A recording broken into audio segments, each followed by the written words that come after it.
Sure. Well, it's been a little under 2 years ago that I first met Khin.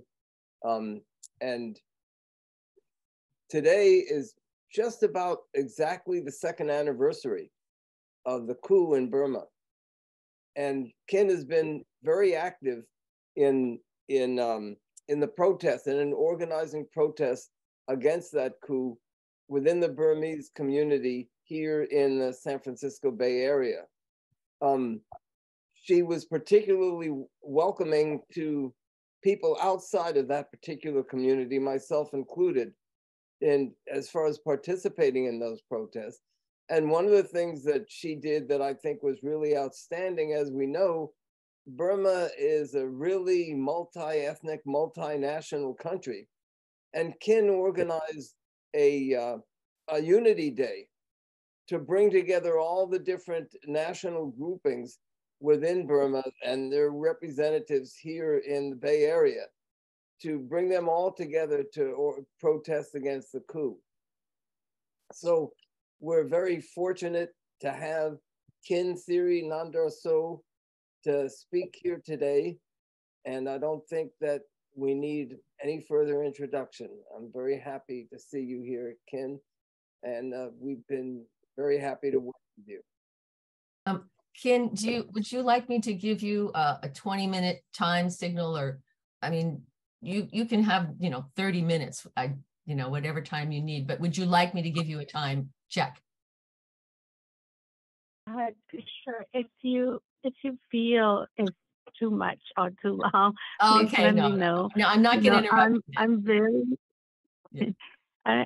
I'm pretty much very open to whatever that is comfortable with everyone.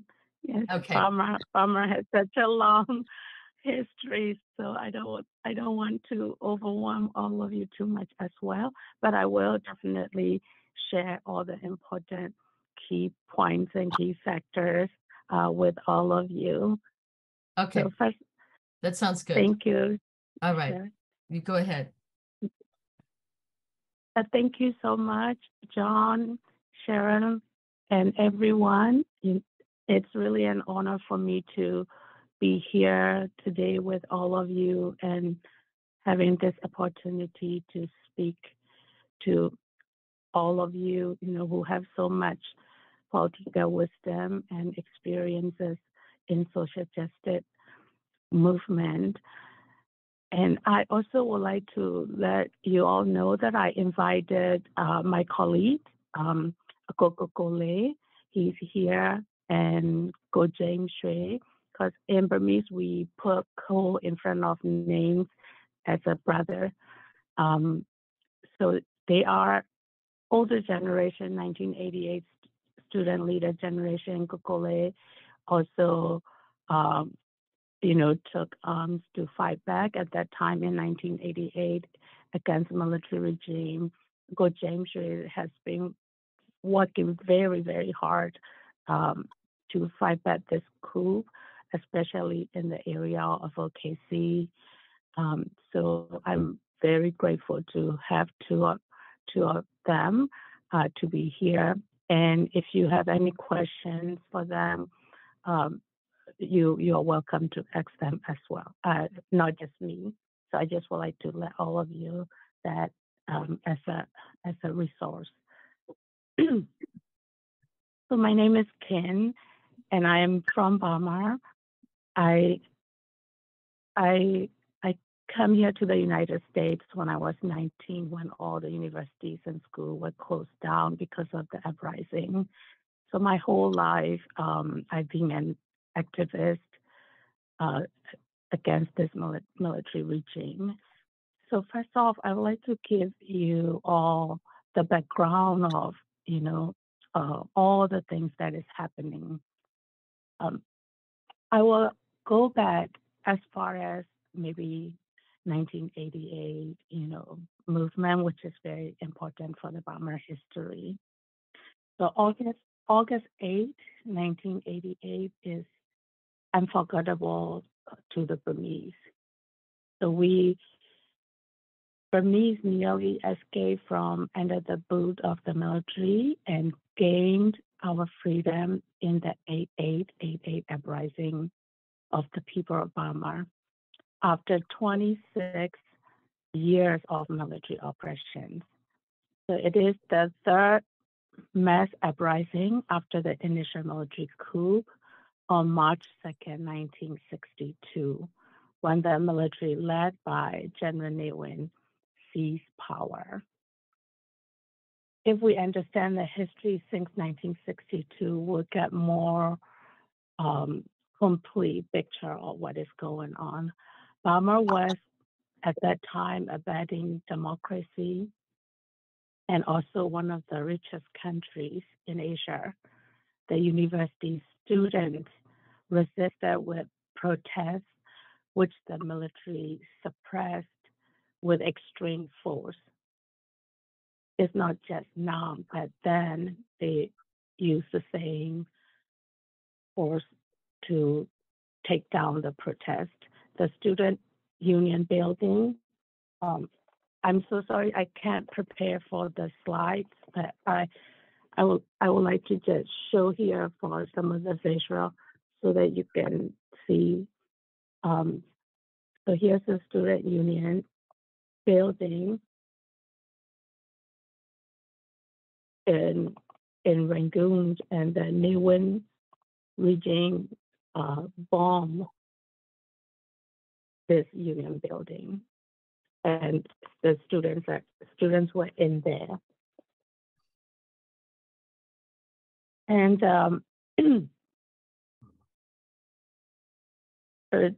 this union building of the Rangoon University were bombed, and a large number of students were killed on July 7, 1962. So that day is also very important for Burmese, effectively ending the resistance after more than 4 months. The people of Burma remember this day as the day they lost their freedom. That day is mark of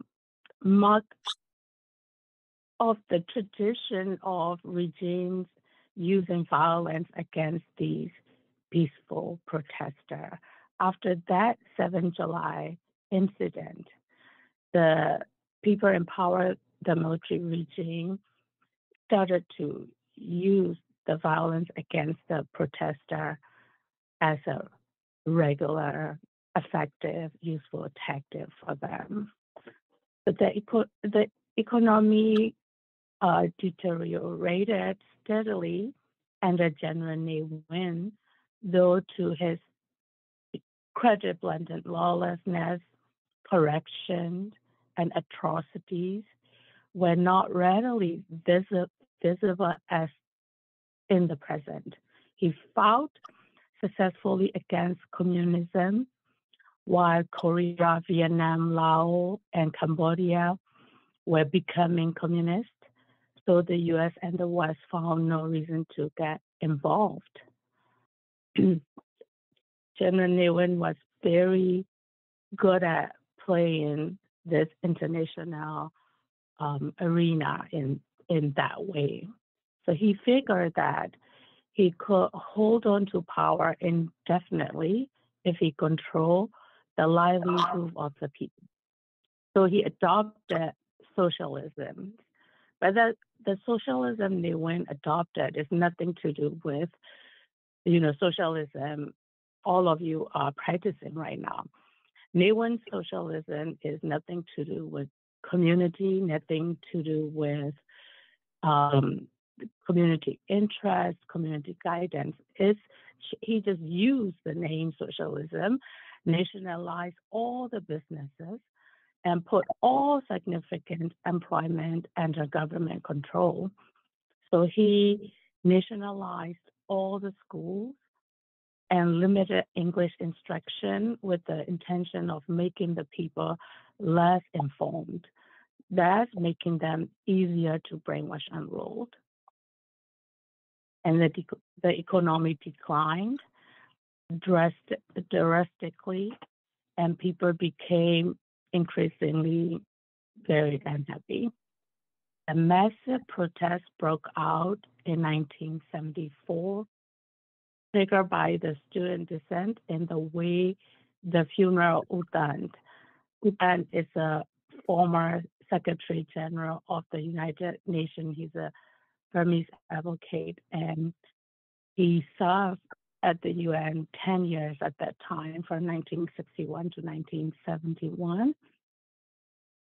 So he's very well known Burmese at that time, and the workforce, which was also very unhappy with the economy, joined the students in the protest.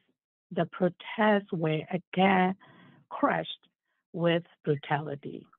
NM protesters were shot down again with military efficiency. So these incidents, U Thant uprising, these are also very significant in Burma's political history. The people were only subdued for a short time, and protests flared up again 2 years later in 1976, this time triggered by the passing of the King Golden Mind. So the King Golden Mind is a mentor, teacher of Aung San Suu Kyi's father, General Aung San. He's well respected by the entire nation as a founding father of Burma. So mine has a great influence on Burmese citizens. He's also a peace activist, and at that time he's like alternative, voice of peace that all the political divisive force would listen to with respect till he died, and the military regime couldn't take that voice and mind down till he passed away. So he was very, very influential figure in Burma's history as well. So he was also a prominent writer and independence fighter against British colonial rule. The railway and dock workers joined the uprising and went on strike in June of 1976. The uprising was crushed with brutal military efficiency again. So the workers' strike was broken with extreme brutality. Hundreds of workers were shot and killed. Many more were imprisoned and barred from government employment for life. Government employment was the only sustainable employment at that time. So in 1988 the protests broke out again. This time, a wider segment of the population participated, from the worker to teacher to housewives to mothers. Very, very wide segment of population participated because the economic conditions became unbearable. But the uprising managed to depose General Ne Win, and the people nearly won, but due to lack of international support, the military managed to suppress the uprising, again with extreme brutality. Around 3,000 people were killed by the military. Around 3,000 Burmese were put in prison, and some 10,000 activists had to flee the country. Like Gogo here today, he was from that generation. He flee to border to form the student armed group to fight back. So these things happened in 1988, and the military then held sham elections to gain some vestige of legitimacy. They did not even manage to win the sham elections. So that also another key point to see, because the military today is using election fraud as a justifiable reason for the coup. But if you look at the history, they never gained any type of support from the people of Burma. Even the sham election, they lost. Every time the election held, they lost. People never supported them. They lost by an overwhelming margin to Aung San Suu Kyi's National League for Democracy, which won 80% of the parliamentary seats. At that point, the military ignored the result and rounded up Aung San Suu Kyi and the members of her government and imprisoned them. The same pattern you can see. Burma then went from the frying pan into the fire. The general struggle among themselves for control. The general who finally won control, Than Shwe, after Ne Win, Than Shwe proved to be a bigger scoundrel than Ne Win. He is exponentially more corrupt, selfish, and economically inept than General Ne Win. He abandoned all pretense of justice and shamelessly looted the country. The way he put down the uprising was so brutal that Burma became an internationally isolated nation. It imposed more financial hardship on the people while the military leadership stole off the resources of the country to unscrupulous businesses and lived in luxury, dividing the country into a class system with the military officer as the ruling class. So we have university, two types of university. They have military medical school and regular medical school. They have military engineering school, regular engineering school. So that kind of division is very, very vivid in the country at that time.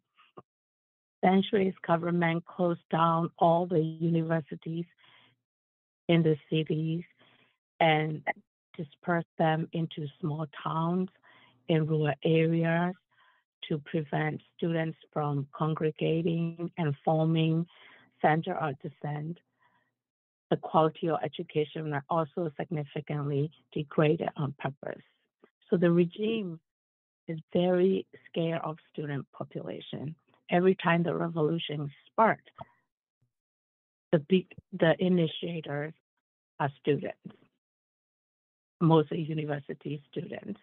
So they're very scared of this educated population, and they know that in order for them to maintain the power, they need to break down these forces. So they basically ruin the education system of the country. Government spending on education, healthcare, and social services were drastically reduced to among the lowest in the world. The government even failed to provide even basic humanitarian services during huge natural disaster like Hurricane Nuggets, where more than 100,000 people died. So to make matters worse, they even blocked UN and NGOs from providing aid. This government is xenophobic, very, very closed door policy, and political mindset, very scared for outsiders to come into the country, even when they need help with this huge disaster happening in Burma at that time. They have no consideration or empathy for the people that they are ruling.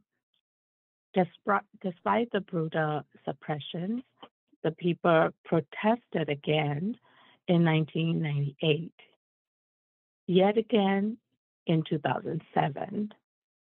So the 2007 uprising was led by the Buddhist monks and is known as the saffron revolution from the saffron robes that the monks wear.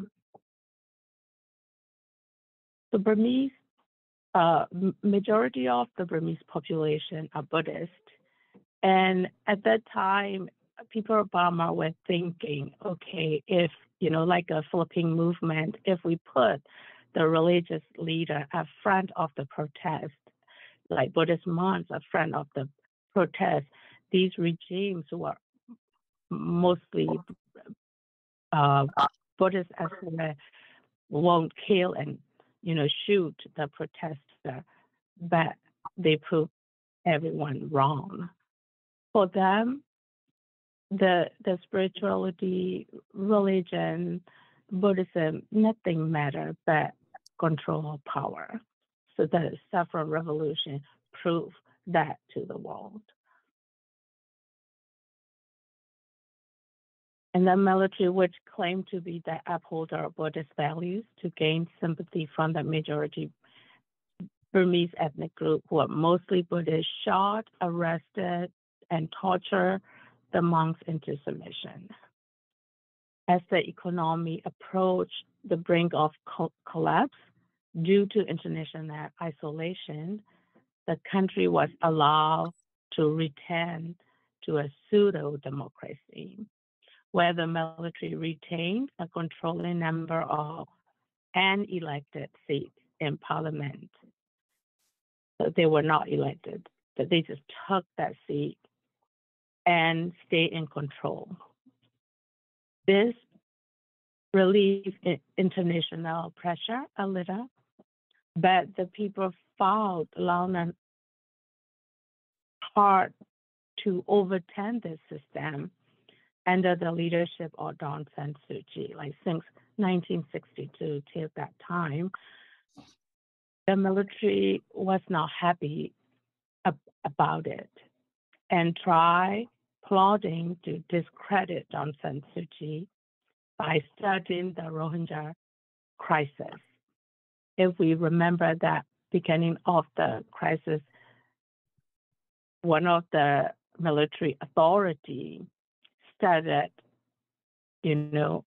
spreading the picture of the rape crime on Facebook, and they frame as a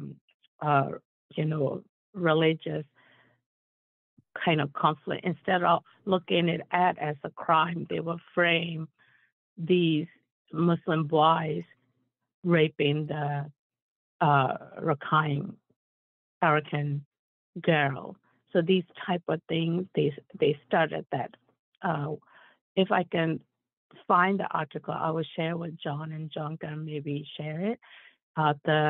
My colleague Minzin wrote about that in very detail, how that things all started.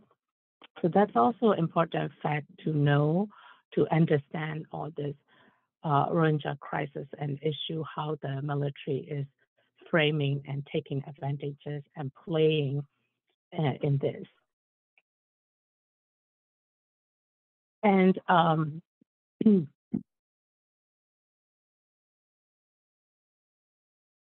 and Aung San Suu Kyi tried to defend the country at the International Court of Justice.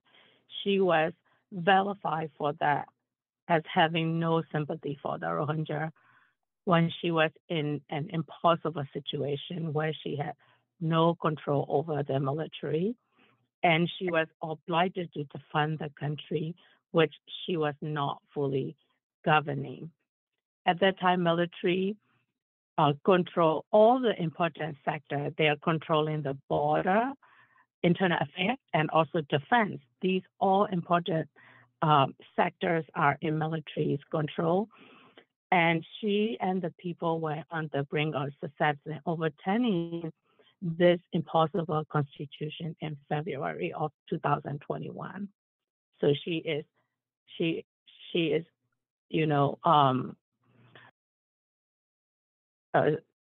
maneuvering this whole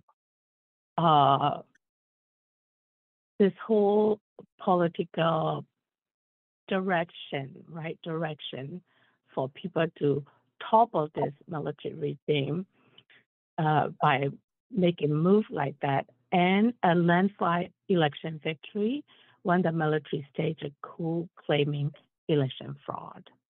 So she knew that if the military was still in this picture, like in the parliament, 25%, even when they say 25%, in reality, it's about 30% of the political power are in their hand, and nothing can be amended in constitution if they don't agree. So that's how they set it up.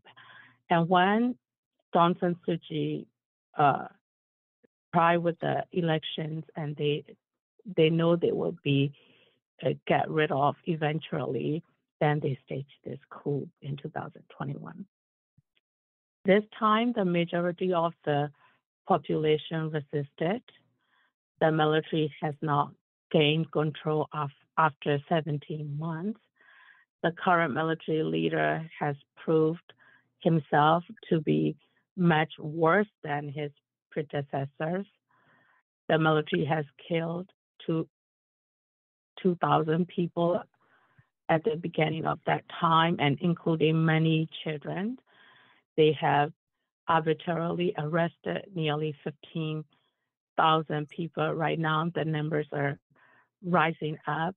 You can check at AAPP, the political prisoner records were updated daily in that page, and I can share all this information as well.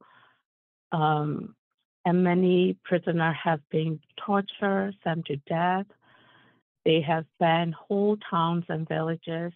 They have shelled churches, schools, and hospitals. They have abandoned all pretense of law and order.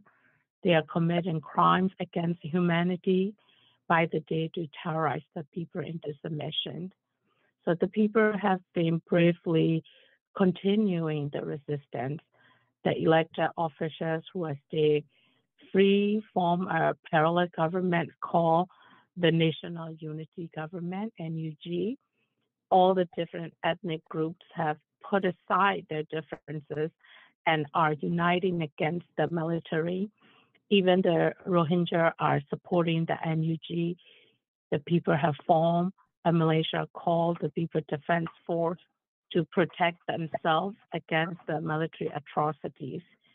So many students who first became activists in 1988, like Gokule, spent much of their last 34 years in jail or in exile.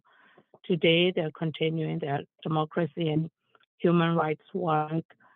They are very involved in the current resistance, and the movement continued till this moment, and it has been 2 years journey. So it's a very long history. It's a very long story of the journey of what has been going on in Burma. So how about the present time? And the coup happened in 2021, February 2021. The people overwhelmingly resisted the coup, and they are resisting, I would say, successfully. It's undefeatable journey of Burma Spring Revolution, an unsuccessful coup.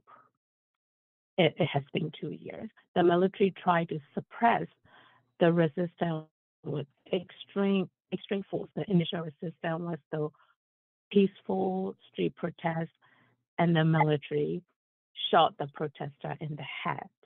Young people, including women and children, were shot. Protesters were arbitrarily arrested, like I mentioned. So the people became desperate and took up homemade, arms to protect themselves. International community failed. All the governments around the world, leaders, they failed. We don't have effective assistance from them. at all. They're all lip services. So we have to resist with our own, forces. We have to took up homemade arms to protect themselves. They formed resistant militia called PDF, elected members of parliament who managed to escape arrest by the military, form a government. So we have parallel government there. We have the resistant PDF there. And also another force that I need to really mention is CDM, Civil Disobedience Movement participants. These forces are also very important forces in this resistance. All the workers stopped working to dismantle this system, and they participate in the civil disobedience movement. And it's very, very brave and courageous activism, I would say, to really have, risk their livelihood to participate in this kind of activism in Spring Revolution. And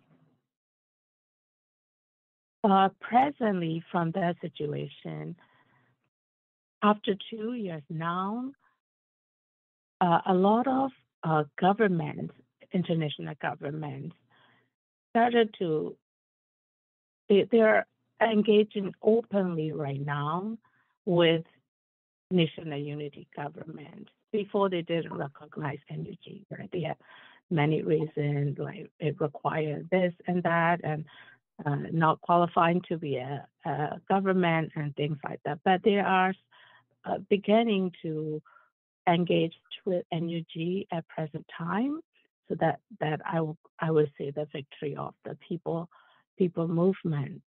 And NUG has an office now in Washington, D.C. at present time. That's a huge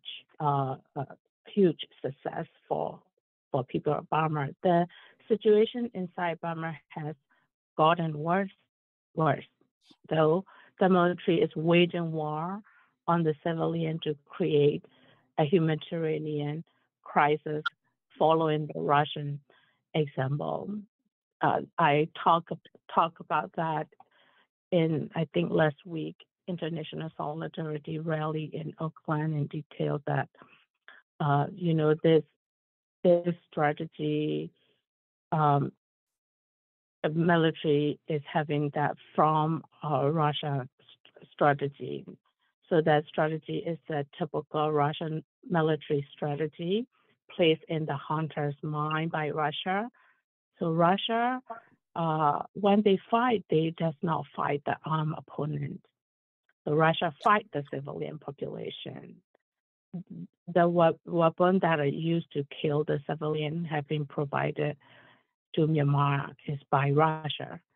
So they are one of the top, sellers to military regime, the weapons sellers. So if somebody look at how Russia conducted the war in Chechnya, how Russia helped Assad of Syria survive, how Russia is today fighting Ukraine, it was always systematic, mass scale hitting on the civilian population. So this is what the hunter is doing. The hunter is intentionally creating a huge humanitarian disaster.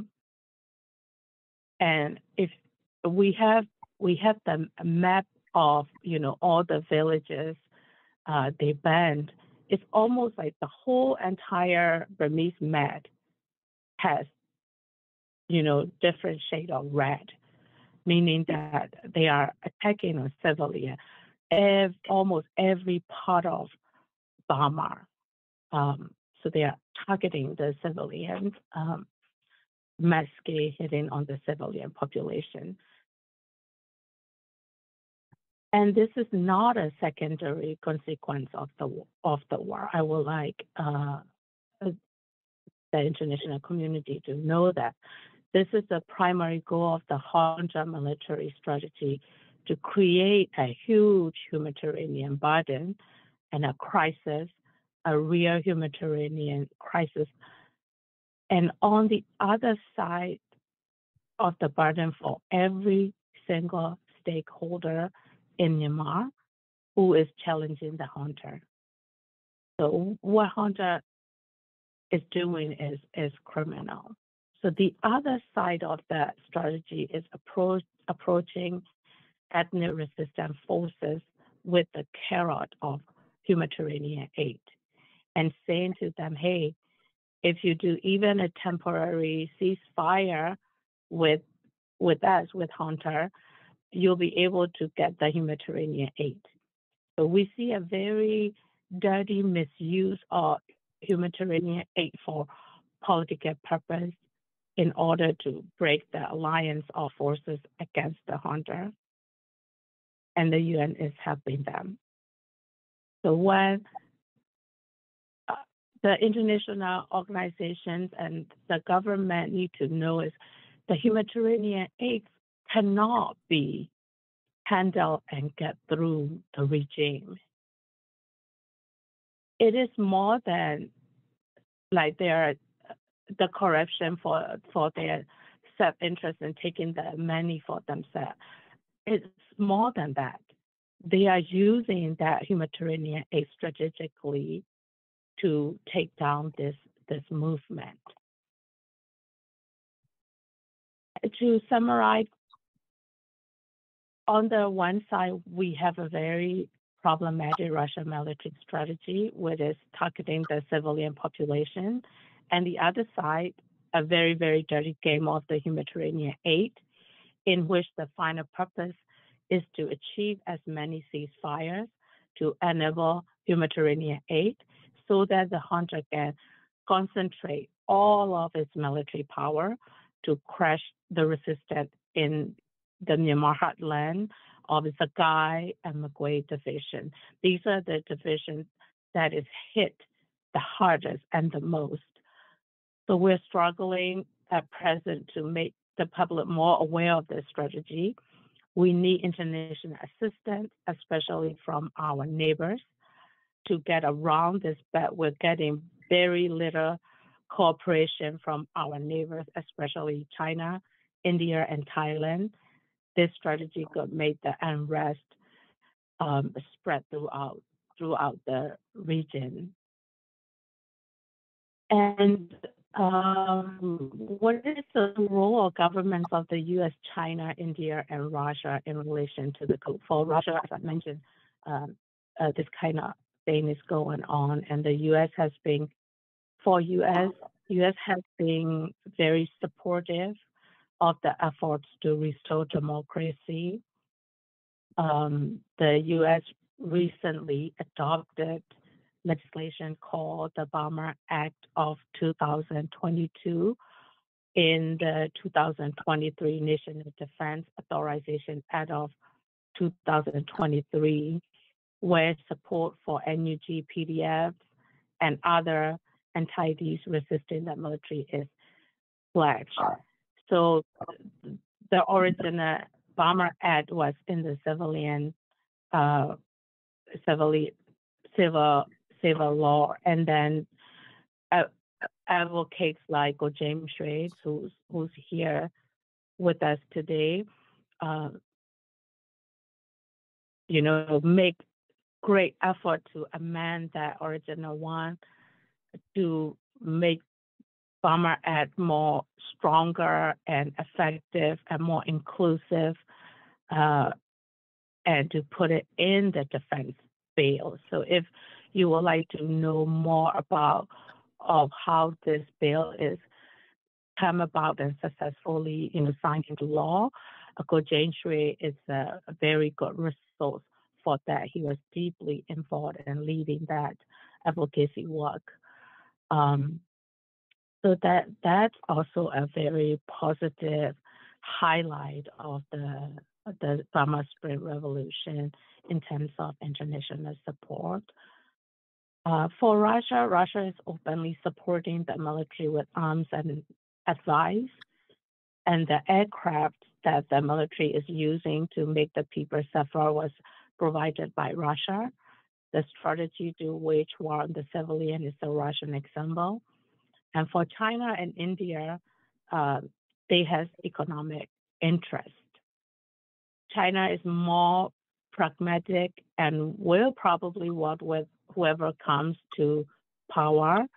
So NUG, the parallel government, has communication channels open with China. India is the bigger problem right now. Its economic interests are more aligned with the militaries. It is also trying to counter Chinese influence in Burma. We think that India is helping the military more behind the scenes. And compared to China, I feel like India doesn't have, India doesn't know the depth of the emotional knowledge upon the Burma Spring Revolution, like supporting military junta elections, like they're planning to hold another election, which people are totally against. And the India needs to know this is not about excluding the, like certain stakeholder, the military junta. The junta is not supported by the people at all for a long run. This is like the end game. People will not work with them. They tried already national reconciliations. They have given these military junta a chance, and right now, the whole political consensus of people of Burma is they're gonna fight until they can uproot the regime. So India needs to understand that. Indian government needs to understand that. Where is the situation? So what's the situation of the different national minority groupings, including but not limited to the Rohingya? So I'm going to address that. The U.S. is urging the ethnic minority groups to unite for cohesive action. So if you look through the NDAA and Burma Act, there are a lot of facts about the unity and cohesive actions are encouraged in there. Burma Act address support to strengthen federalism, amend the ethnic states, assistance for ethnic armed organizations, EAOs, and programs to assist reconciliation among the ethnic groups. So, however, there are also many interest groups which do not want reconciliation among the ethnic Burmese. Some are agents of the military. Some are just acting out of self-interest. Even the older version of the Burma Act was very strong on accountability, but support for reconciliation was not emphasized. We have to be very careful about these, especially who are pretending to help Burma while they are helping themselves. So cohesive action is the most important for us at present time. And how's the resistance doing? So we could claim that they are gaining ground after 2 years. The military now control less than 50% of the country effectively. International support for NUG is gaining momentum. The majority of the ethnic groups are at least resisting the military, even when some have not joined NUG. The majority of the Myanmar diaspora is united solidly behind NUG. The diaspora is also learning effective advocacy and how to evaluate legislation for Burma. And what international community can do to support this resistance. So I would like to say we can start with moral support, and spreading knowledge about what is happening in Burma also helps. You will find it like a lot of people don't know where Burma even is. So that will help tremendously. Burma gets very little press coverage. We need a lot of help in getting international press coverage. So if you have these kind of skills and tools, then you can help us. You can train us. You can share your knowledge, your connection to journalists, and help us gain the press coverage. That's a huge area we need help. And advocating for support and humanitarian assistance to your government will help tremendously as well. This is what we'll be asking from the international community in our statement on the second anniversary of the coup, which we will issue on February 1st. So advocacy work also, not just write one letter and forget about it, not the kind of help. I really would like to request. There are many tasks that we need help with, and if you could, kindly do so.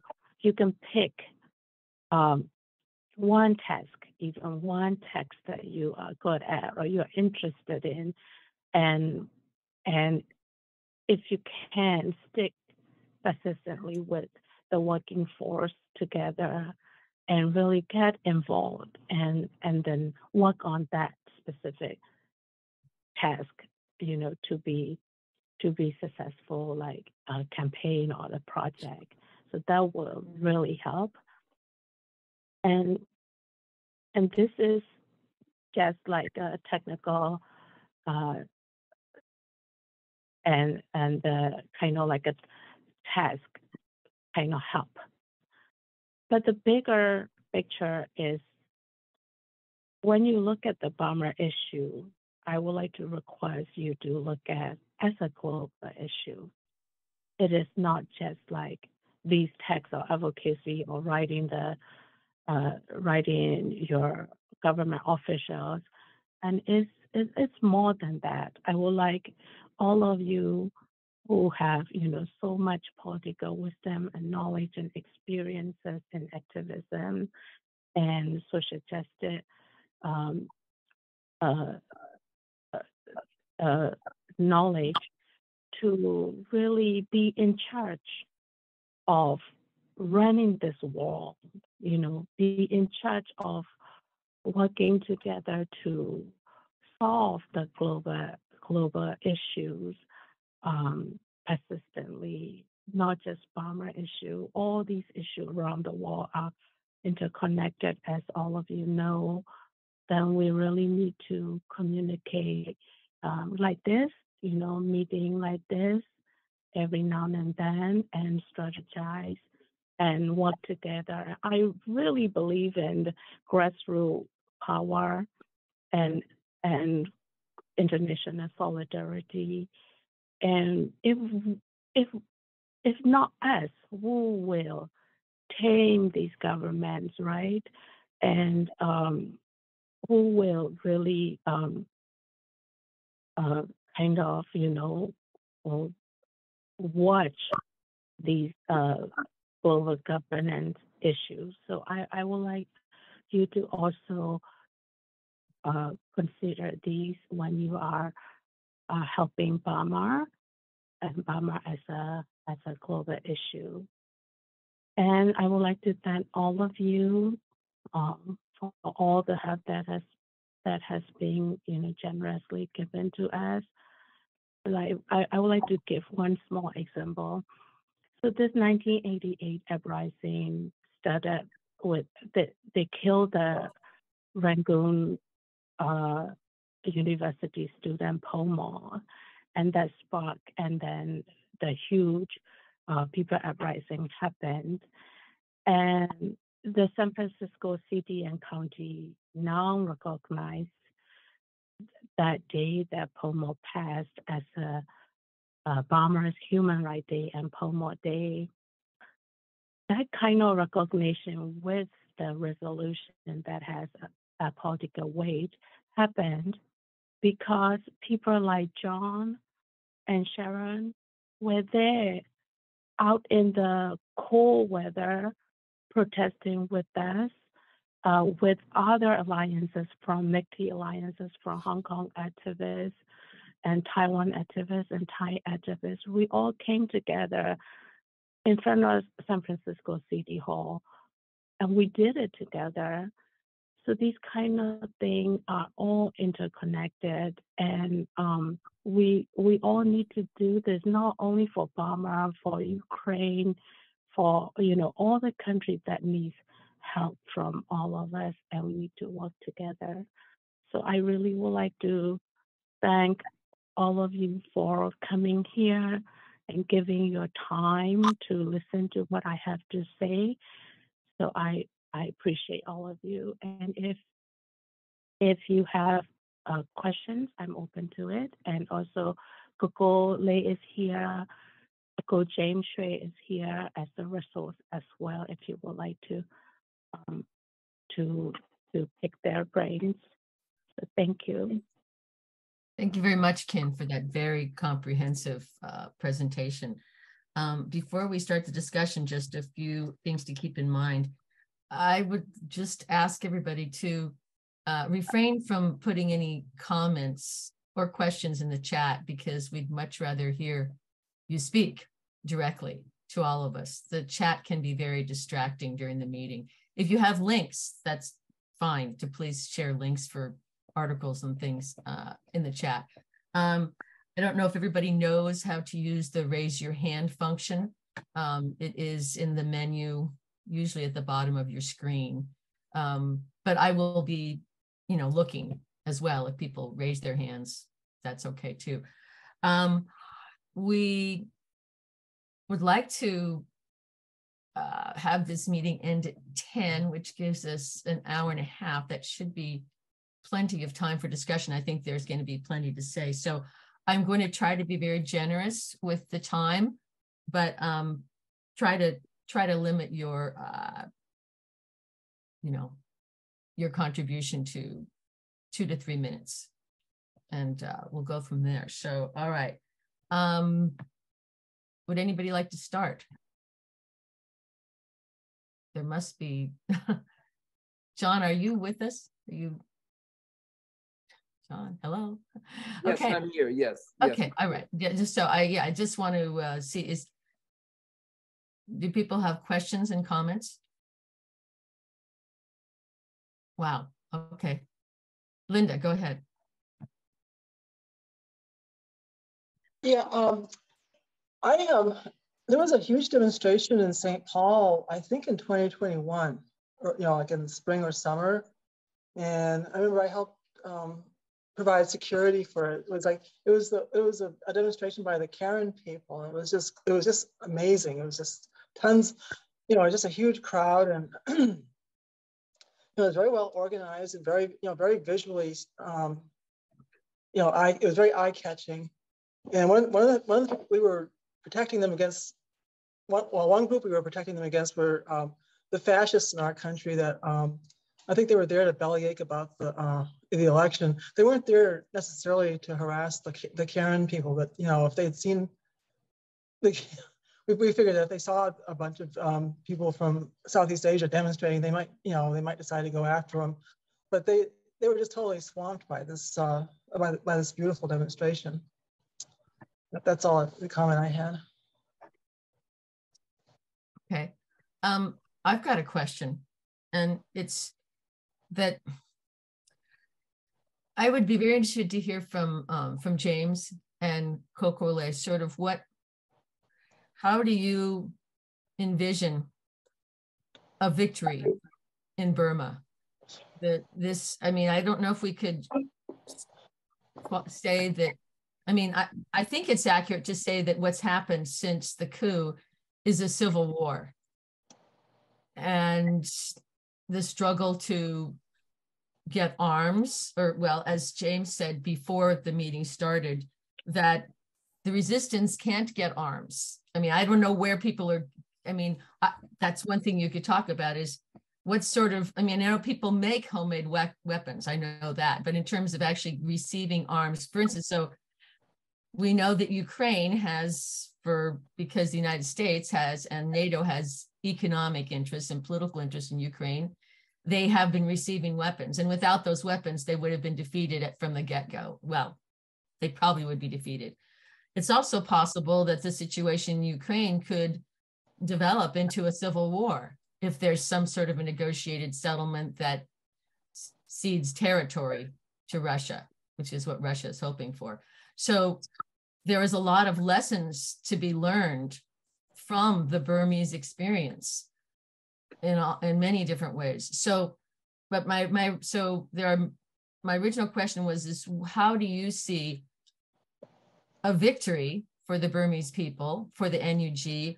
And I mean, the military has been so deeply embedded. I mean, well, at least John and I attended some online meetings, I don't know when it was, many months ago. I learned a lot. I mean, it was in the very beginning days after the coup, about how deeply embedded and how corrupt the military regime is. And, you know, and that's not going to be easy to unroot. So I hope that's clear. Yeah. Okay. James or Kokole or both of you? No, allow me to answer first, because I could just read from a statement that we are issuing on behalf of the Burmese diaspora for the, say the 2-year anniversary. Okay, so last year we had a lot of diplomatic wins. Okay, first, because of constant, action, the military junta is not recognized by any country as yet. We successfully denied international recognition. And then we promoted the recognition of the national unity government. Okay, now most countries are, engaging openly with them, and they are openly supporting them. Even, Russia, China, and India abstain from the UN Security Council, vote, right? So they adopted a resolution to condemn the coup very recently. And then we have achieved, coordination and cooperation internationally among the global Myanmar diaspora. So we have formed a national group, and Kokole is the organizer of one of these groups, and we have formed an alliance, a national alliance for advocacy work, with, groups from all over the United States, including the group from, Minneapolis. My wife is a Korean, by the way. Okay, and then we, successfully, retain the position of the Burmese UN ambassador to the United Nations. And then we got the Burma Act passed, and we have full US support behind NUG and the revolution. And we also, managed to amend the Burma Act so it to become its current form, from a totally, Rohingya focused bill into a bill which evens everything out and support the revolution better. And, we now collaborate very closely with other national groups also, like the Cambodians, the Thai democracy activists and stuff. So we have a lot of, say wins, but we still need to do quite a bit. Okay. The Burma Act calls for, say promotion of federalism, to strengthen federalism and promote, say national reconciliation. There are 7, say sections in the appropriations part. And it starts with, say strengthening federalism and ends with ethnic reconciliation. So it is the wish of the United States for us to, say unite and, say demonstrate cohesive action, right? So we still need to work on that. And then there's no international humanitarian assistance. The junta is using humanitarian assistance as a weapon, say a weapon to divide. They are waging war on the civilian population. They are emulating Russia. Okay. And then, say areas in central Burma and Western Burma don't have, say active NGOs. And the United States provide assistance only through NGOs. Say USA has to, say disperse money to an NGO, and then the NGO distributes the money. So that still is a big problem. Say the junta is using humanitarian assistance as a weapon. So they are withholding United Nations assistance, and they'll try to direct, say assistance to places where there is no resistance, say things of that nature. They're trying to starve the people out. They are burning homes to make the people, say sick from not having shelter. They're doing it in the middle of winter. They're confiscating food. They are burning crops. So they're trying to create a disaster. So if the neighboring countries are smarter, they would try to at least alleviate the situation because it could spread, say out. But our problem is, say we are not very good at demonstrating, disseminating information because the military kept the people down. For lack of a better word, say they changed the education system. I was educated before, say the military nationalized the schools. So I can speak, read, and write, say English better than most because Burma used to be a British colony and English was the official language. But, say now, say Chinese policy, the upper government policy, it's like Russia, say it's fed by the people who are lower down. And the junta feeds misinformation through their, say lobbyists. And we don't inform the people of China and India and Thailand effectively enough so that they could, India is the biggest democracy in the world, say, so the people might have some influence.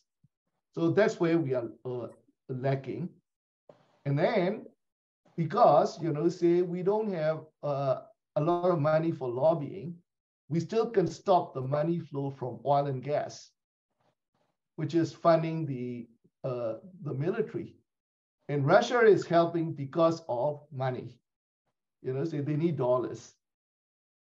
And Chevron has 100 years of, say lobbying for, say to get around things.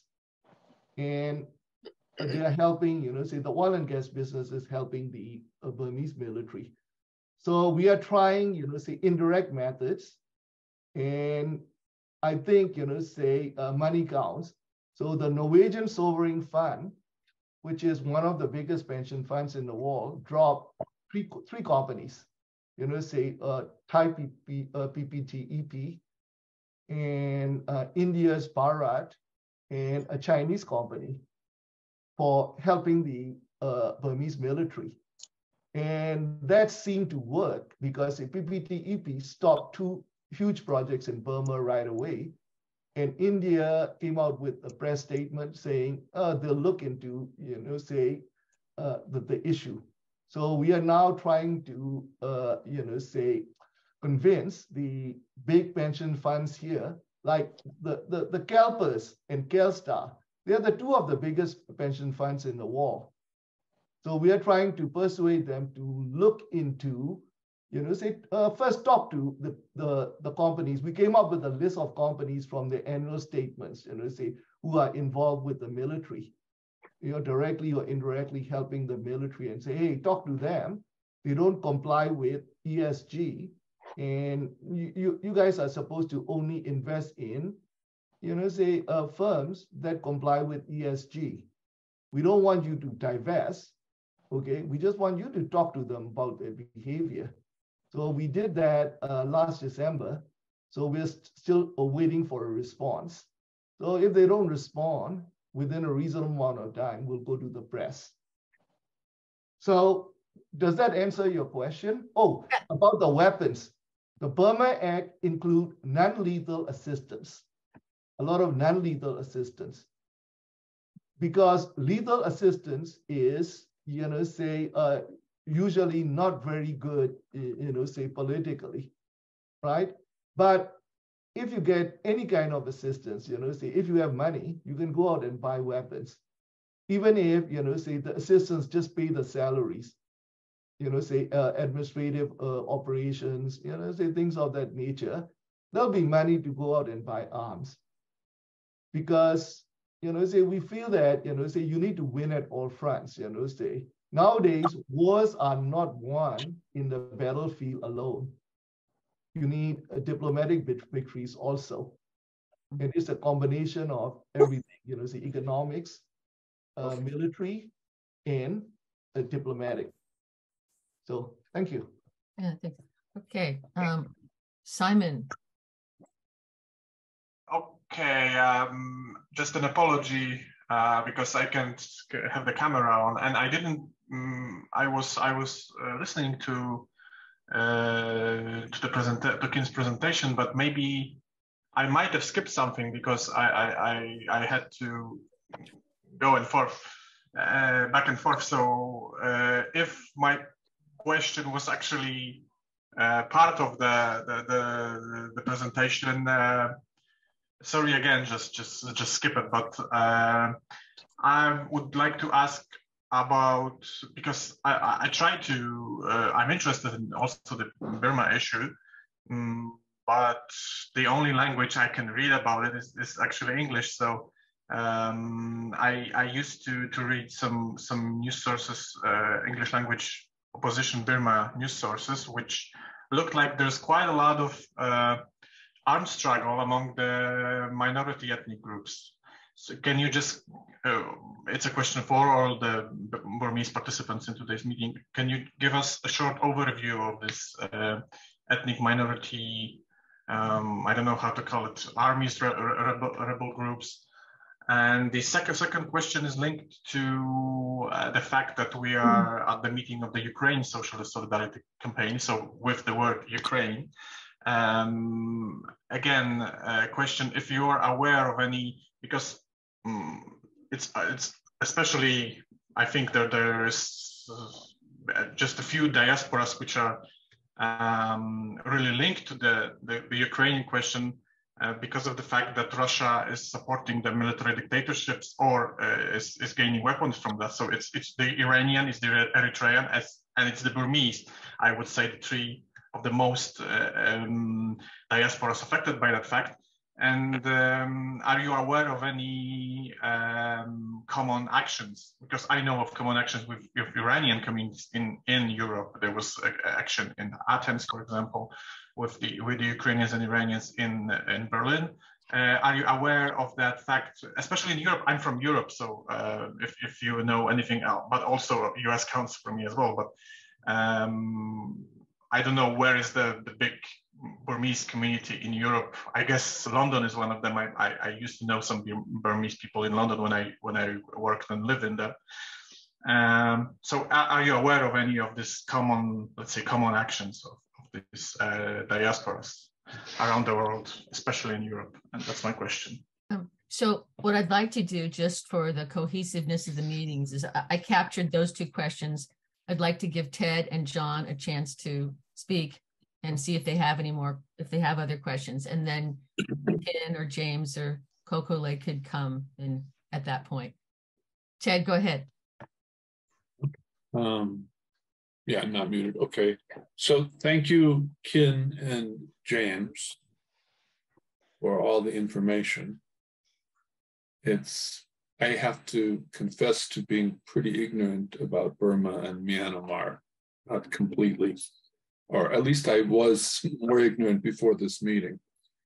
I still would, okay, so I have a lot of questions, but the biggest one I have is, I don't understand how the economy of Burma works.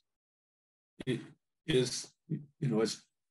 doesn't seem to have a market economy, or at least not a normally functioning capitalist market economy. And it doesn't seem to have a capitalist class that's independent of the military, from what little I know. And I would like to understand this better.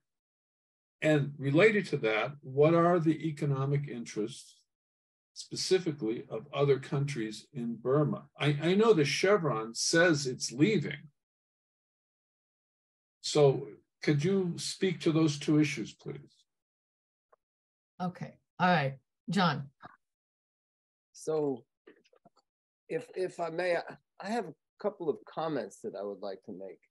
And I think that as socialists, one of our most important tasks is to learn the lessons and help others learn some lessons from any particular situation.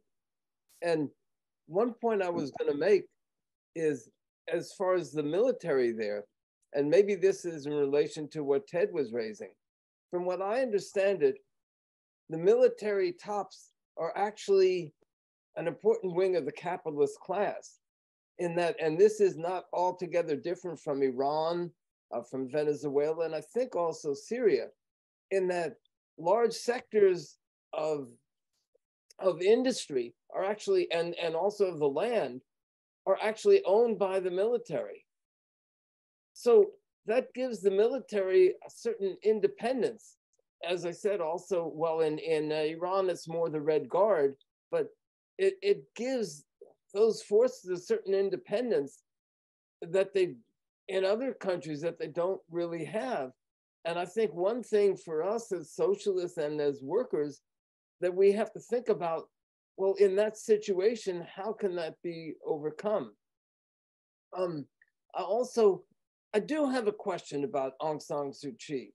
And I understand that she was in, you could say, a difficult situation when she was in power. And I know that she was under a lot of pressure from the military, and that she was trying to avoid a direct confrontation with the military in order to avoid a military coup. But it didn't work. They had the military coup anyway. And so in regards to the Rohingya, my question is whether it would not have been better to have spoken out directly against the extreme, near genocidal repression of the Rohingya right from the start. And I'm just thinking, like, if I had been a member of the Rohingya, my confidence in Aung San Suu Kyi would not be all that great. So that is one question, and in my view, it doesn't pay to kind of downplay, ethnic or racist or any kind of oppression like that.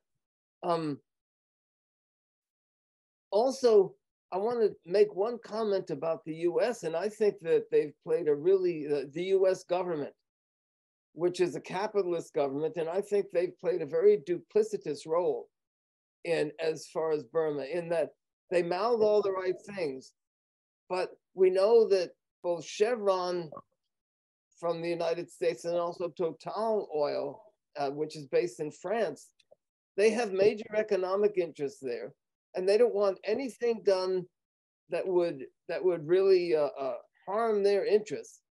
And I think that the U.S. government, you know, is really playing up to the interests of Chevron.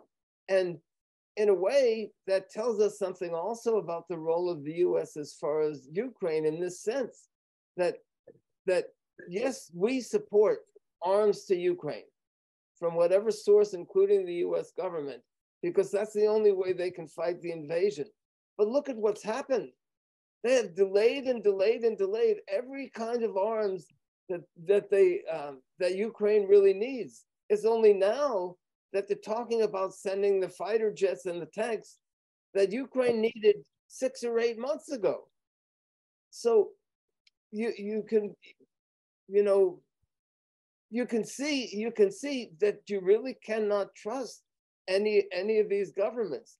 And that brings me back to the role of the working class, which I think we really, you know, it really needs to be mobilized and, you know, independently. And finally, Khin spoke about the need, or Simon asked about the need about united action. And at least we here in the Bay Area, I mean, I really, really salute Khin for having come out to that day for political prisoners, starting with Russian political prisoners that we organize here in the Bay Area.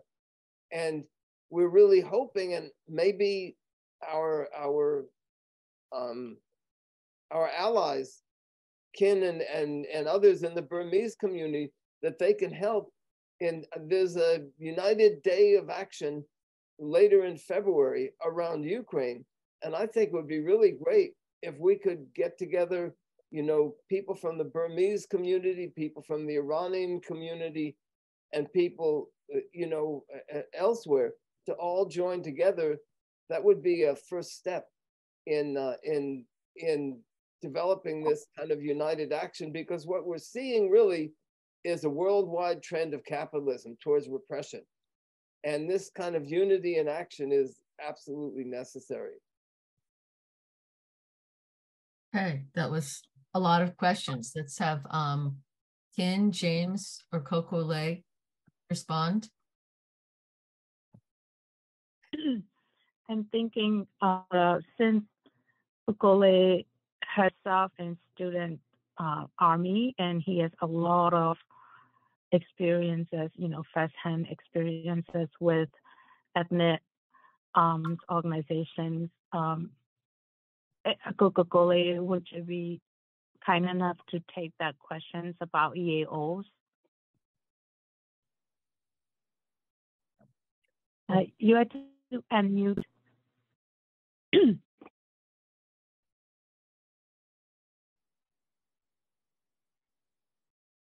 Hello, everyone. My name is Coco Lay. I'm Burmese student activist.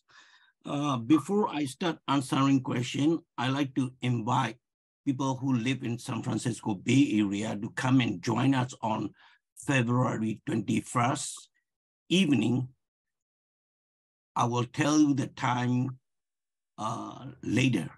So our National Unity Government, NUG, Foreign Affairs Minister and Deputy will visit to San Francisco Bay Area, and Professor Jane Park from University of San Francisco will host an event in English version. So I'd like to invite whoever available on February 21st, please come and join us, and you can directly ask the question too for NUG Foreign Minister and Deputy Minister. So before I started from Shirley's question, how can we win? We are struggling for anti-dictatorship since 1962. What Khin Thiri Nandar Soe explained to you. First coup was 1962. Second coup was 1988. Between these years, there are student movement, 74, 75, 76 movement. I started involved in 1974 student movement.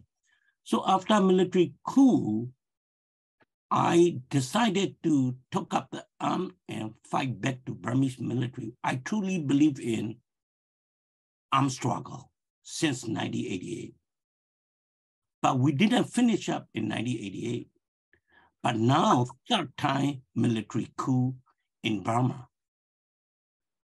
So based on why I'm saying that we're gonna win, there is a basic formula how dictator stand on and keep on ruling the country based on 3 poles. Number one, they have a mechanism to pressure on the people. Number 2, they have an economy to support this mechanism. Number 3, people are sit back and quiet and doing nothing. These 3 things is a basic principle whole of the standing dictatorship around the world. Now look at the situation. Yes, they still have a strong army and police and security forces brutally crash down our peaceful demonstration and also press down for PDF too. Now we are civil war.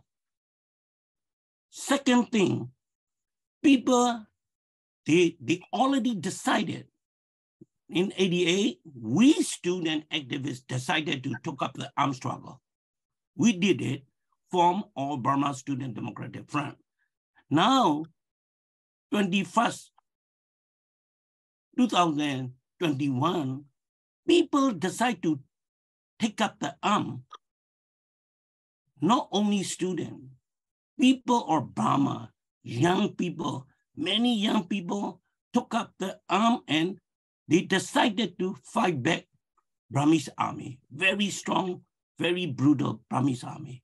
So people not sit back and quiet. People totally against them. Okay, third pole, economy. Now we are struggling for economy, and also these Burmese dictators are struggling for economy too. That is why MOGE sanction is very important. More than 50% of revenue come from MOGE. They are selling oil and gas.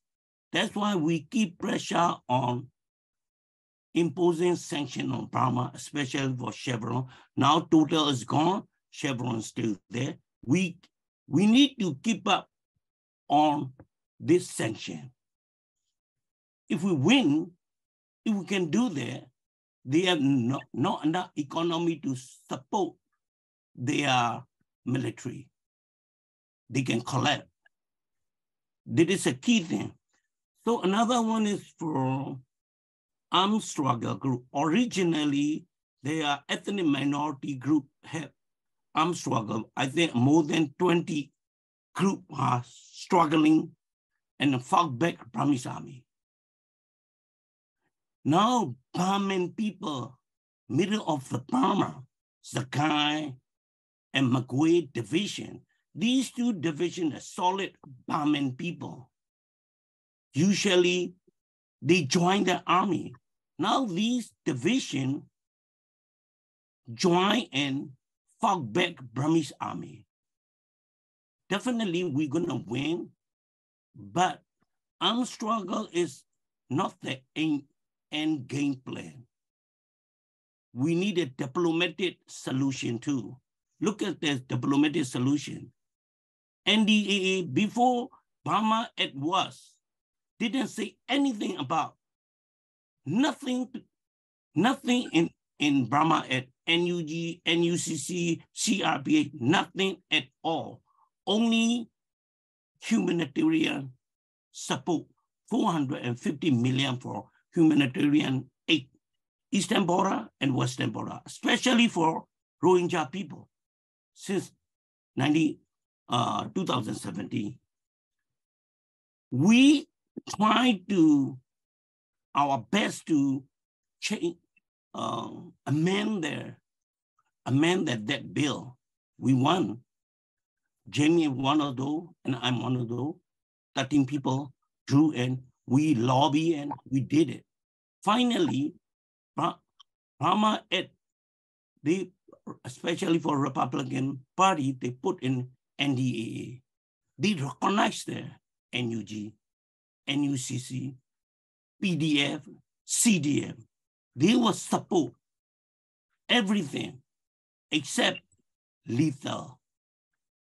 They will support everything except lethal. That is why we will get the support and we're gonna win.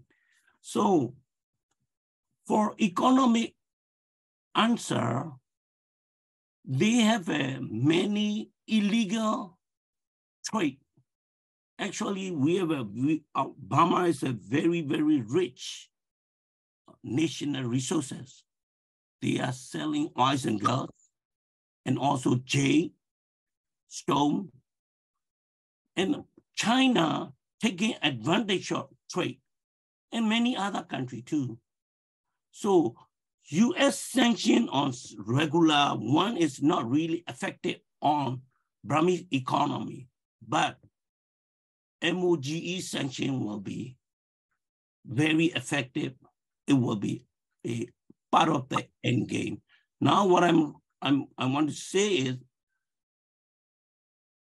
EU and America strongly support NUG and working with the NUE government.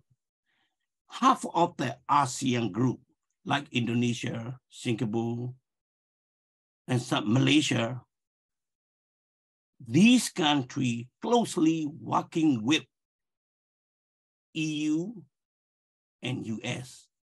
So we are on good shape, but we still need to work hard to get two things. One, people-to-people type power, like all of you, activists across the world. We need to organize, we need to back up each other, spread out the information, work together, make it noise, make it educate the people, and educate the government too. So this is what we still need to do. And also we still need to more lobbying to the government to get more pressure on the on military government. I think it's good enough. James and Nanda can add whatever you think needed. Thank you. Thank you, Kokole. So yeah, but Simon's second question though was whether or not any of you were aware of any linked solidarity organizations in Europe between, we could call it the diaspora of people who are suffering under the boot of Putin and their governments, which is Iran, Ukraine, and Eritrea. Do any of you have any information about that? Yeah, we have a connection with the UK, Germany, France, and Czech. I can give you the information. Which part of the Europe do you need it, Simon? Which part of Europe? Entire Europe? Norway? Yeah, I'm actually talking about the whole Europe. If you are aware of any such actions, but just for information, nothing else actually. Okay, I can provide. Do any of you want to say anything else about Ted's question regarding the nature of the Burmese economy? Because that's really important. Yeah. Allow me to do it. Okay. Because the way I see it, everything is centered on economics. So I'd like to touch, most of the question asked with just one answer. Okay. So, the first military coup is totally based on economics and power. See, the military was handed power, a few years before the coup, as what you call, as an interim government, because the democratic, parties at that time, have to dissolve the government. And the general learned he got the taste of power. So I think a little over a year after that, he launched the coup, and it is mostly for personal gain.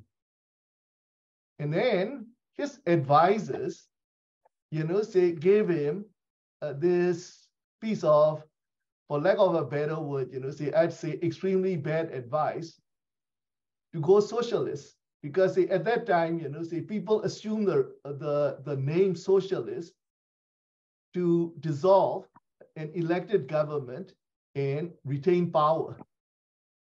So, but he branded his socialism the Burmese way to socialism, because he's not following actual socialist, ideologies and stuff. He just made things up along the way just to retain power.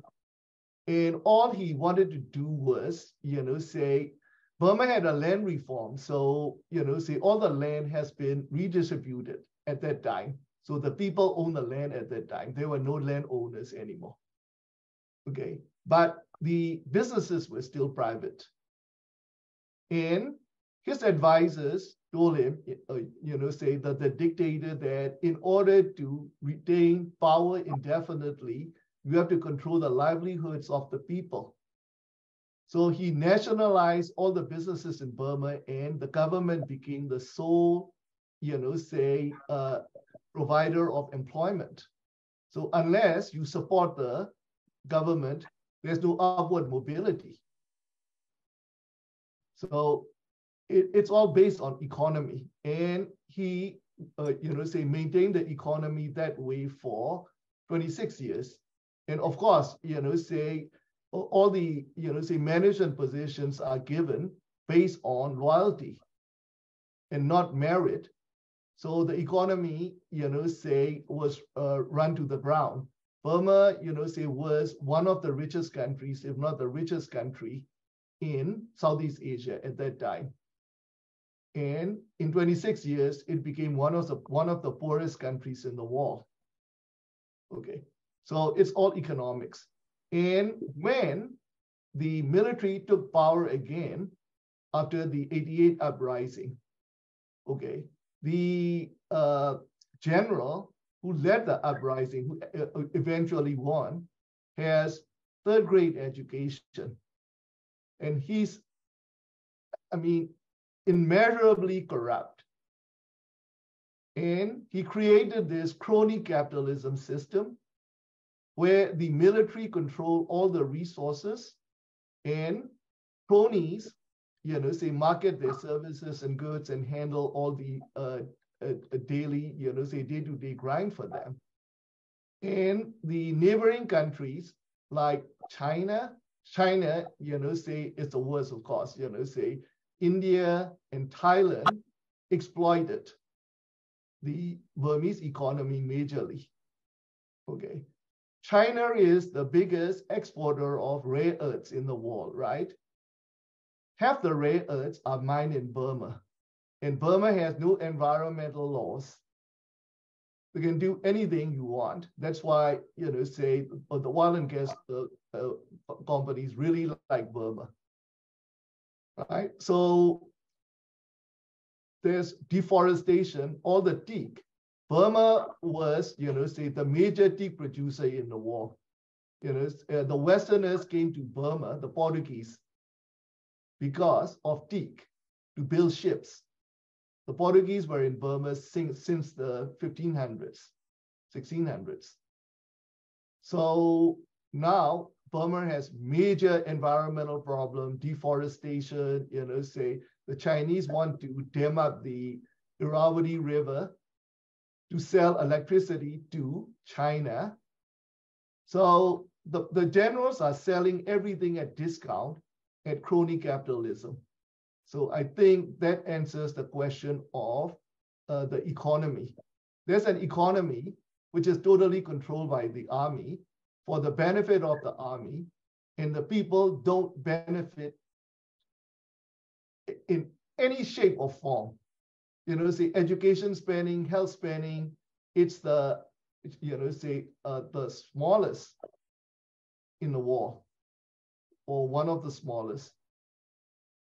So that's how the economy is. And then about the ethnicities, the, you know, say argument started even before, you know, say Burma got independent.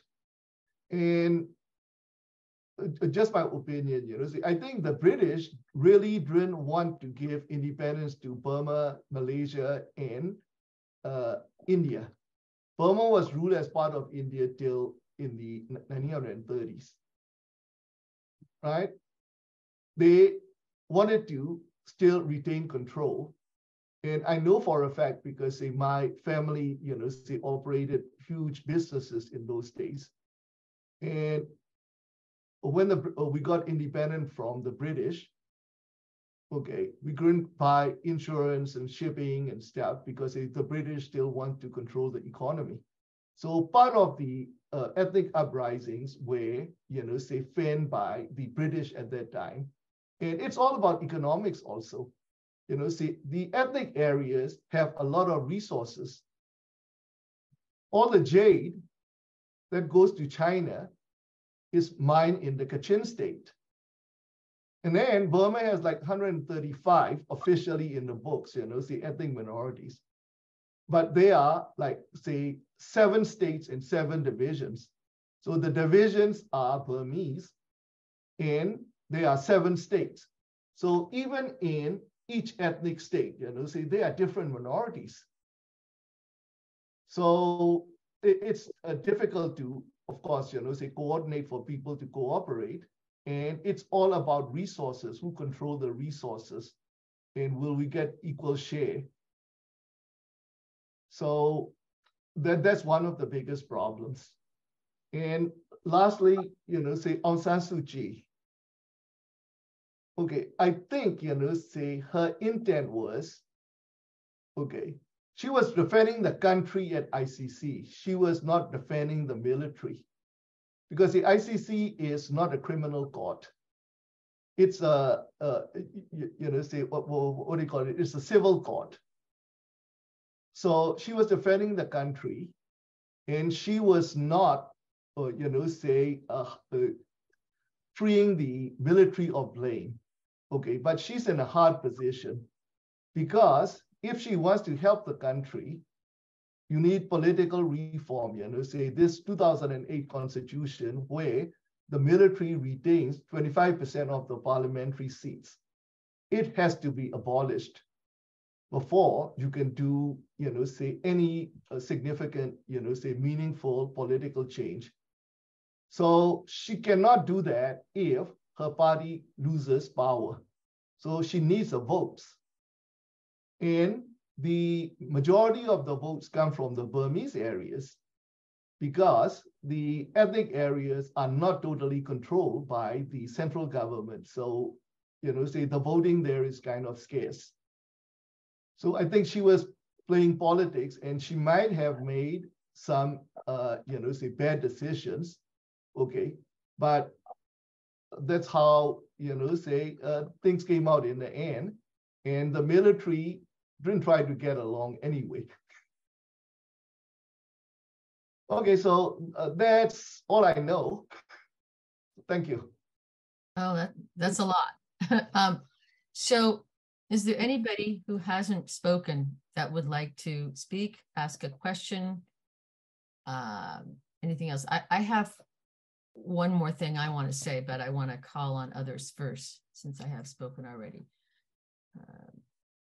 Going once, going twice. Okay, I want to say a little bit more about what John was saying, and also Simon, about what I've noticed, especially since we went to some of the Burmese events before Ukraine was invaded by Russia.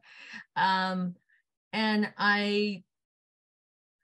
how can I say this? Well, and John and I also here in the Bay Area went to an event organized by the Belarusian community, which is also living under an very oppressive government, and they have a lot of political prisoners. We invited them to come to the event on Saturday in Oakland. They didn't respond, but we're still reaching out to them. But what I'm getting at is that it's painfully clear that there are all these different struggles going on, and they've been separated, and they're all weakened for that. And they're the only way forward to actually have a victory for all these struggles is if, as John said, the working class, ordinary people unite and ultimately take power.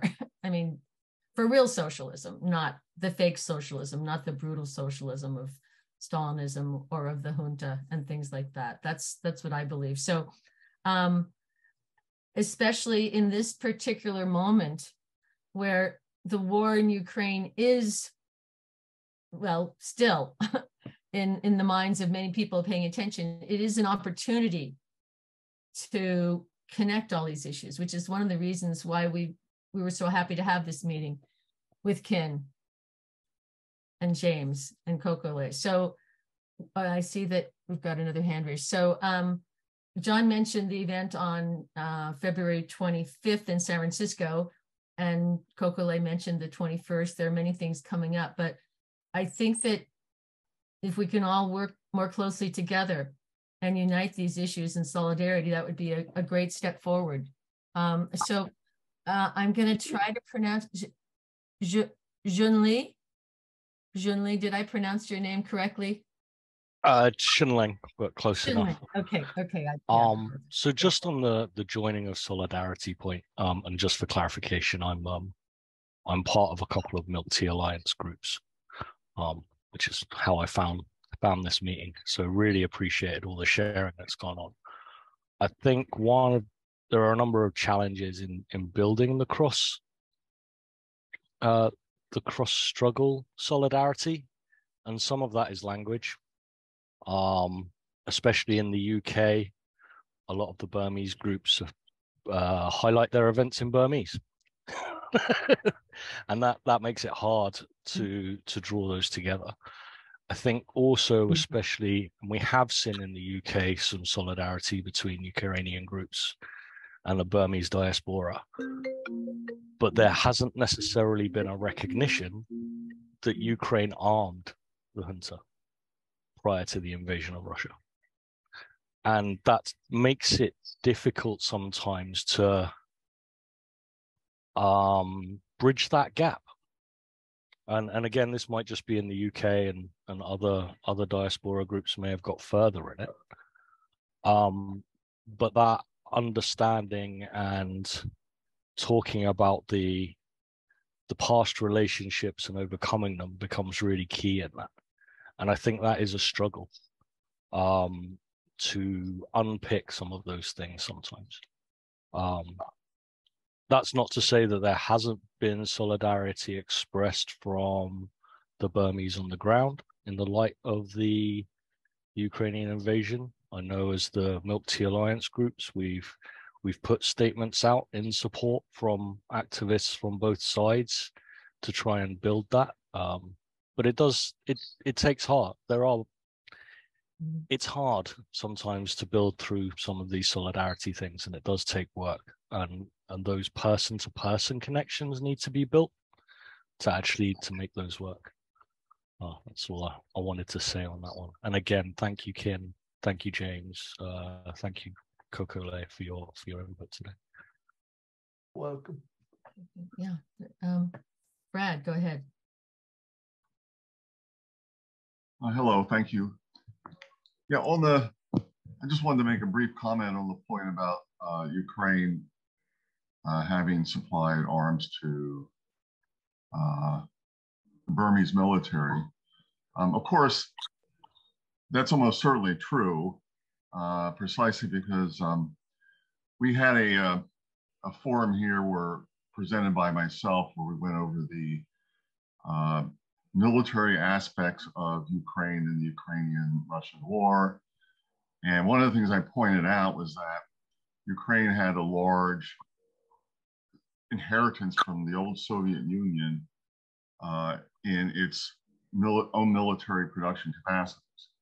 In other words, had a large military industry.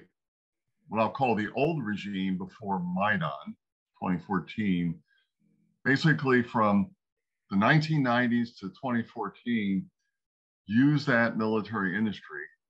And again, I have to remind people that a lot of the old Soviet Union's military capacity was parked in Soviet Ukraine. They used but that regime after 1990 used it, basically kind of milked it as a way to earn foreign exchange revenues. Okay, I don't see any evidence that it was being used as part of some geopolitical scheme on the part of the Ukrainian state. Furthermore, after 2014 and 2015, the Ukrainian state, the new regime of the Ukrainian state realized that this was harming its own capacity to possibly defend itself against an invasion by Russia, which of course has happened.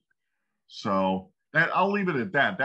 I'm just offering that as an explanation for why Ukraine did so. That's not an excuse. It's just, I think, a point of fact. Thanks. Okay, John.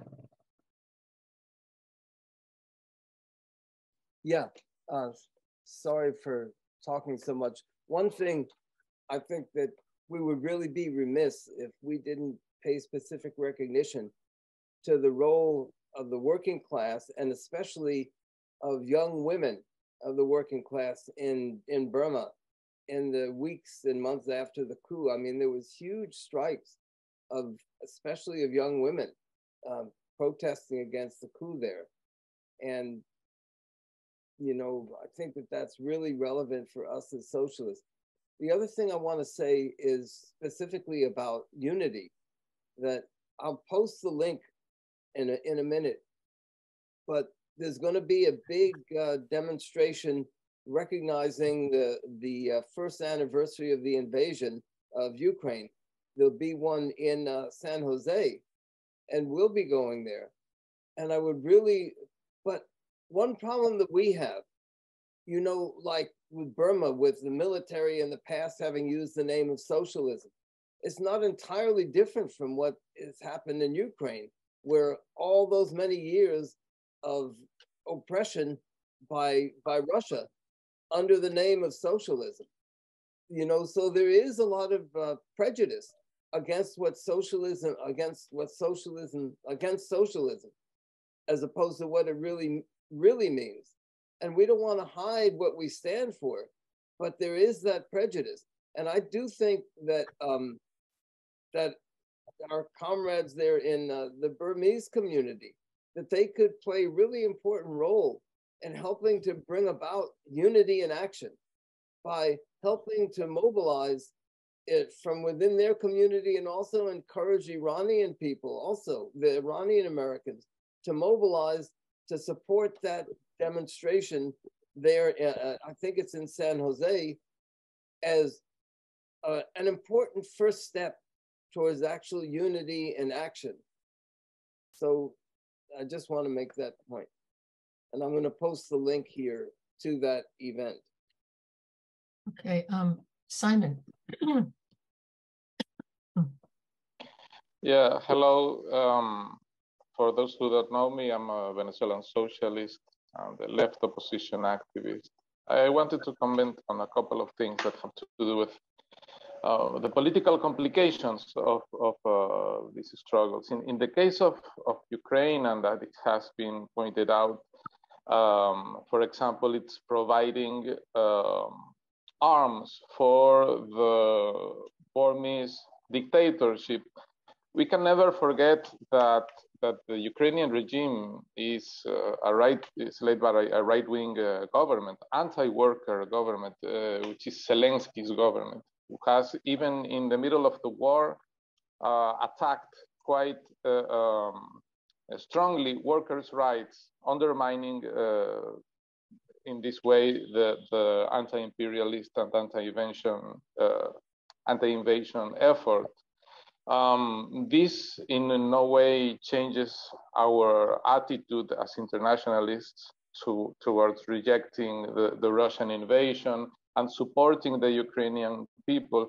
But it's always important to make the distinction between the Ukrainian government and the Ukrainian people, such as it was done before when socialists rejected the US invasion of Afghanistan or the US invasion of Iraq without supporting the Afghan or Iraqi regimes.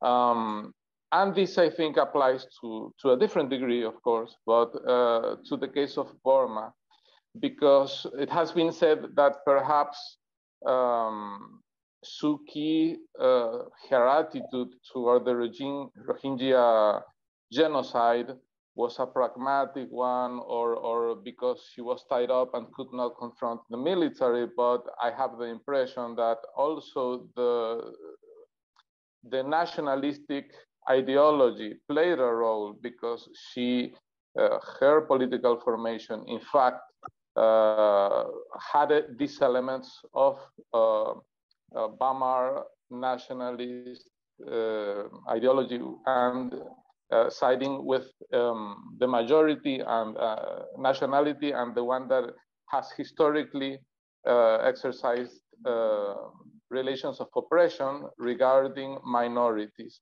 So in this sense, I think it is a positive development, very, very important, very positive, that the NUG adopted the principle of federation. It has stated as part of its program to struggle for a new political framework, which is based on federation. And of course, federation requires the voluntary participation of all nationalities. So I think that socialists and all of the independent and honest activists need to keep in mind this important aspect of the political program for Burmese liberation, which is to establish relations of respect and equality between nationalities, and for internationalists supporting the Burmese peoples, we have to also stress these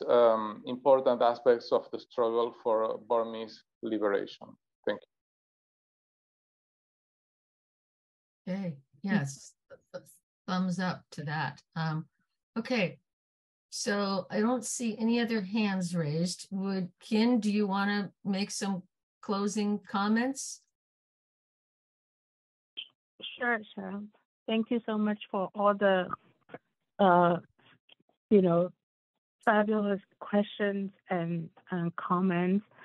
And before I close that, especially for the Europe folks, I would like to also share some of the key points that they can use if they would like to organize the joint action around Ukraine rally and Burmese cause.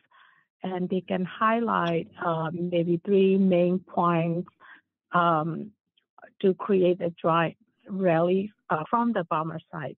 So the first one, they can use, educate the Russian tactic and aim for the goal to designate the Myanmar military, also known as SIDET and also known as Tamadol, as a terrorist organization and not as a state sponsor or terrorism. They are a terrorist organization. So they can also frame around that main issue and create a joint rally.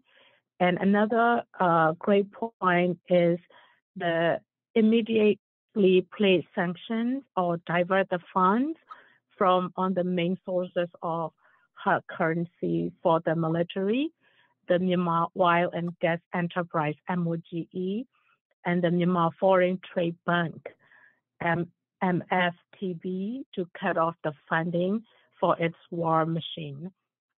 And I listened to one of the environmentalist activists presentation that John invited me to. So Ukraine has a lot of activism around environmental activism around these issues. So we can also create joint action around that. And the third point is to restrict the flow of arms and ammunition technology and expertise, especially aircraft fuel and maintenance parts to the military terrorists, to reduce the damage of the war on the civilian population. So I just would like to share these 3 points. If people from Europe can come together and create the joint action, they can do that around these issues.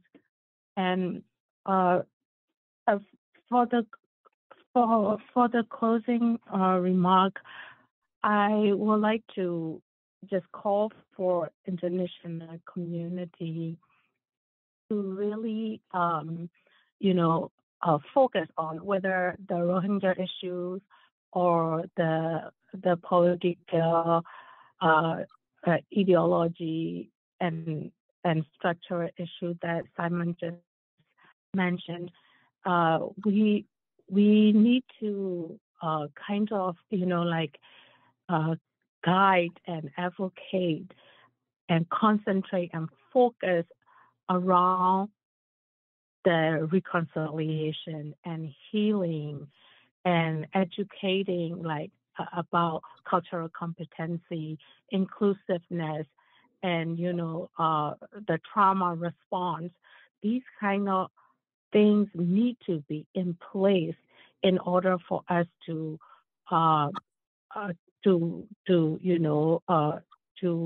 go for more inclusive, more just political system in Burma. So, if we take sides and divide and more, for example, even the generational division, more progressive young folks or nationalists, old folks. So these kinds of language questions, these are very divisive in my opinion.